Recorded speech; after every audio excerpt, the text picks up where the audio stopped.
Comment faire pour être la plus fertile possible et surtout comment faire pour booster votre fertilité, mesdames?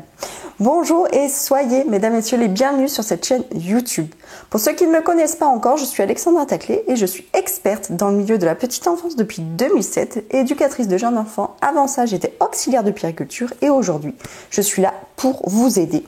Je suis conseillère personnelle et j'accompagne les femmes qui ont des troubles de la fertilité, qui désirent par-dessus tout concevoir un enfant et pourtant qui n'y arrivent pas.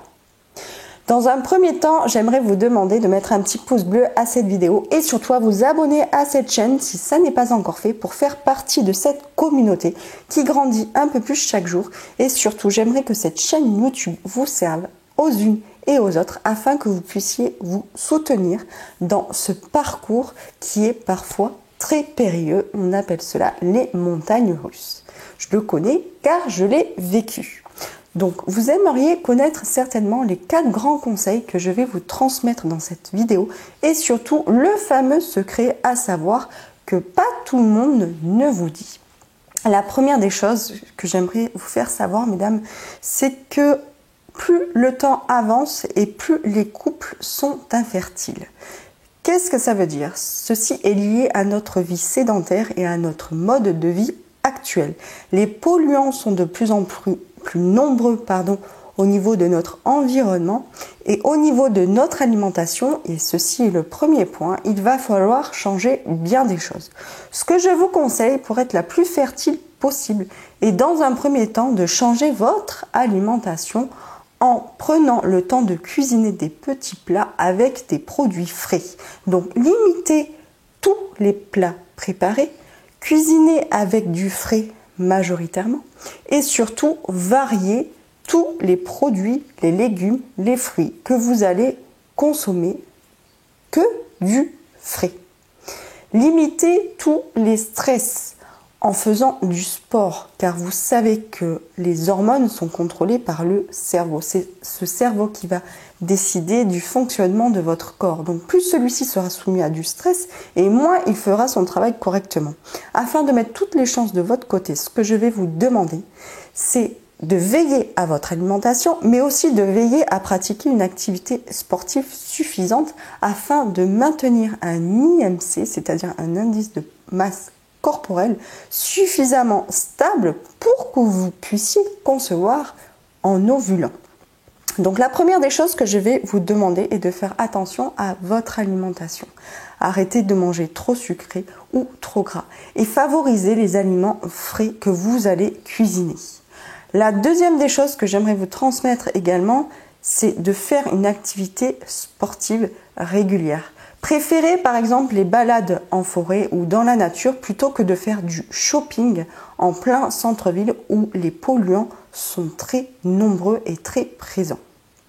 La troisième des choses que j'aimerais vous transmettre, c'est que cette idée de tomber enceinte ne doit surtout pas devenir une obsession.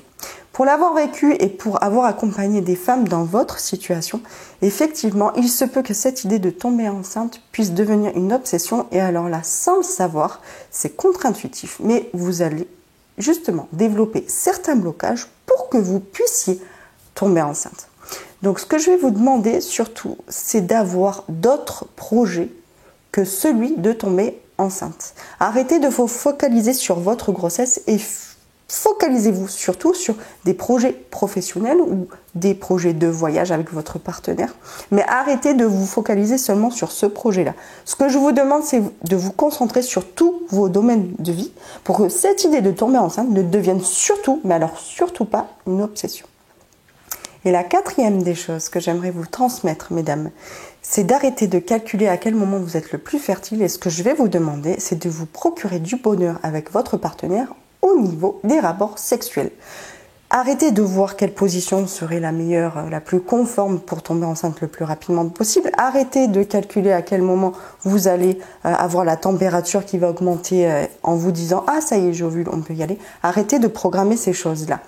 Votre relation avec votre partenaire, il faut savoir que l'ovulation est très liée aux émotions. Parfois, il peut même y avoir des ovulations spontanées en fonction des émotions que vous allez éprouver au moment du rapport sexuel.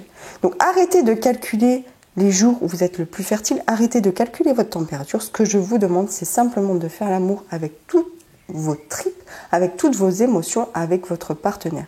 Il faut qu'il y ait une alchimie entre vous et non pas des calculs mathématiques pour savoir à quel moment vous allez pouvoir tomber enceinte. Si cette vidéo vous a plu, surtout n'hésitez pas à mettre un petit pouce bleu et abonnez-vous à cette chaîne pour faire partie de cette communauté de femmes qui sont là pour justement accéder à leurs rêves tout comme vous. Et surtout, si vous avez besoin de mon aide, d'un accompagnement personnalisé, pensez à cliquer sur le lien juste en dessous de cette vidéo. Et je vous dis ciao, ciao les amis!